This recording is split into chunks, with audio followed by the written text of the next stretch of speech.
TTD పరిపాలనా భవనం ముందుకు రావడానికి కారణం ముఖ్యంగా 2-3 అంశాలు. తిరుమల తిరుపతిలో పర్యావరణం పాడైపోతా ఉంది. నేను మొన్ననే తిరుపతి నుంచి చంద్రగిరికి వెళ్ళాను.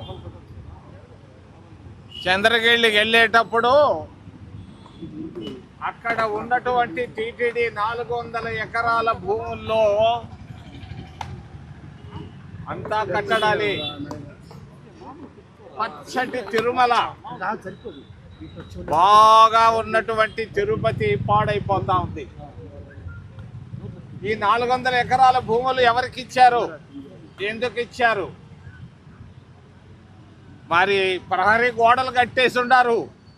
అలిపేరు నుంచి చంద్రగిరి దాకా వాళ్ళ అబ్బ సొత్తు అనుకోని టీటీడీ భూములు. రేపు ఇచ్చిన వాళ్ళరా ఆగంటరా, ఆపంటరా, ఎందుకు ఇస్తారు ఆ భూముల్ని? మరి కార్పొరేట్ సంస్థలకు ఎందుకు ఇస్తున్నారు మీరు భూములు? ఒబిరాయికి ఎందుకు ఇచ్చారు భూములు? వెంటనే 10 రోజుల్లో వెనక్కి తీసుకోకపోతే సుప్రీంకోర్టులో పిల్లేస్తాం. అయిపోయింది మీ కథ, కంచికి వెళ్ళిపోద్ది.